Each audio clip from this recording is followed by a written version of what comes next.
جناب ڈاکٹر عقیل جاوید صاحب، یہ یورینری سسٹم کا فنکشن پلیز ذرا میرے ناظرین کو بتا دیں کہ فنکشن کیا ہے؟ فنکشن بڑا سمپل اور بڑا ضروری ہے. بیسیکلی اگر اس کو میں ایک لفظ میں اس کا کرکس یا سمری بیان کروں تو یہ ہے کہ جو ویسٹیج ہے، غیر ضروری جو چیزیں جو جسم میں نہیں ہونی چاہیے، وہ یورین کے تھرو یا گردوں کا جو فنکشن ہے اس کو تھرو وہ ایکسکریٹ ہوتا ہے. تو یہ تو اس کا ایک لفظ میں اگر میں اس کو بیان کر پاؤں تو ویسٹ مینجمنٹ آپ اس کو کہہ سکتے ہیں. جو پہلا پوائنٹ اس کا بنے گا ویسٹ مینجمنٹ ہے کہ جتنے غیر ضروری اجزاء ہیں، فاسد مادے اگر میں اردو میں اس کو کہوں تو بجا ہوگا. اس کے علاوہ جو الیکٹرولائٹس کا سسٹم ہے جسم میں، جس میں میگنیشیم، کیلشیم اور اس قسم کی چیزیں، سالٹ، واٹر یہ پائے جاتے ہیں، وہ غیر ضروری چیزیں ان کا نکلنا، اگر گردے آپ کے فنکشن فالٹ ٹھیک ہیں تو وہ غیر ضروری چیزیں نکالتے ہیں. اس کے علاوہ fluid management in the body, جسم کو کتنا پانی چاہیے، کتنا ایکسٹرا ہے، اس کی ایکسکریشن بھی اس کے تھرو ہے. اس کے علاوہ ڈی ٹاکسیفیکیشن بھی اس کا ایک فنکشن ہے.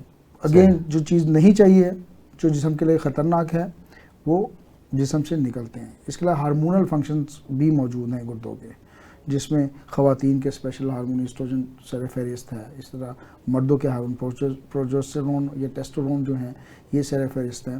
اس کے علاوہ جب ہم وائٹامن ڈی لیتے ہیں سورج کی روشنی کی مدد سے، اس کو بھی انرجی میں کنورٹ کرنے کے لیے یا اس کی ایفیکیسی کو لینے کے لیے بھی گردے اپنا افعال انجام دیتے ہیں. تو دوبارہ میں اگین آتا ہوں کہ ایک فلٹریشن پلانٹ اللہ تعالیٰ نے جس میں رکھا ہوا ہے، جس کا سٹارٹ اوبیسلی گردوں سے ہوتے ہوئے یوریٹر کے تھرو جو نالیاں ہوتی ہیں اس کے تھرو آتا ہے یہ مثانے بلیڈر میں، اور بلیڈر سے پھر یوریتھرا ایک نالی ہے اس کے تھرو، اور پھر میل یا فیمیل ریپروڈکشن آرگن جو ہوتے ہیں جس کو ہم عرف عام میں شرمگاہ خواتین کا اعضائے تناسل اردو میں کہہ سکتے ہیں، انگریزی شاید سینسر ہو جائے، اس کو ویسے انگریزی میں پینس کہتے ہیں، اس کے تھرو یا وجائنا کے تھرو آؤٹ ہو کے وہ غیر ضروری فاسد مادے نکلتے ہیں اور اس کو مینیج کرتے ہیں. جس میں سر فہرست دو چار میں نام کریٹینائن ہے، یورک ایسڈ ہے اور یوریا. اس کا جسم سے اخراج بہت زیادہ ضروری ہے جو کہ گردوں کا کام ہے. نہیں، انسان جب پانی پیتا ہے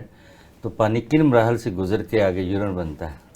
جی بالکل، پانی جب انسان پیتا ہے تو اوبیسلی اسٹمک سے ہوتا ہوا گردوں میں آئے گا، اور گردوں میں اب مینجمنٹ ہونی ہے کہ جو یوٹیلائزیشن ہے وہ تو ہوگی. اب اس میں اگلا فیز اس کا یہ ہے کہ کتنا چاہیے، کتنا جو غیر ضروری پانی ہے وہ پھر گردوں ہی کا کام ہے اس کو اس مراحل سے گزارنے کے بعد نکال دیں. مثال کے طور پر ڈائبیٹک پیشنٹ میں آپ نے دیکھا ہوگا کہ بار بار پانی پیتے ہیں اور بار بار واش روم جاتے ہیں. ہوتا کیا ہے کہ جب وہ پانی پیتے ہیں ان کے جسم میں نا خوراک کی یا انرجی کی کمی محسوس ہو رہی ہوتی ہے، تو خشکی پیدا ہوتی ہے، ڈی ہائیڈریشن پیدا ہوتا ہے. جسم آپ کو پتہ ہے کہ موسٹ آف پارٹ جو ہے وہ پانی پہ مشتمل ہے، تو ان کو پانی کی ضرورت پڑتی ہے، وہ پیتے ہیں، لیکن وہ انرجی میں کنورٹ نہیں ہو پاتا پانی. اس کی وجہ سے وہ ایکسیس ہو جاتا ہے. اور ظاہر ہے جب ایک کیپیسٹی ہے پانی کو ابزارو کرنے کی یا روکنے کی یا اسٹاپ کرنے کی، وہ جب ضرورت سے زیادہ ہو تو پھر جسم سے گردوں کا کام ہے وہاں سے نکالنا، اور فاسد مادوں کو ظاہر کرنا گردوں کا کام. جب گردے پھر کام کسی وجہ سے نہیں کرتے تو وہی پانی پھر خون میں شامل ہو جاتا ہے. جی اور اسی کو ڈائلسس بولتے ہیں. اس کو ڈائلسس بولتے ہیں، یعنی کہ پھر وہ خون کو فلٹر کر کے پانی نکالتے وہ آپ نے نا پھر مصنوعی، جس کو ہم آرٹیفیشل مینجمنٹ کہتے ہیں، جو ڈائلسس ہے وہ بیسیکلی وہ کام جو قدرتی طور پہ گردوں کو کرنا چاہیے نہیں ہو پاتا، تو پھر ڈائلسس کی طرف جانا پڑتا ہے.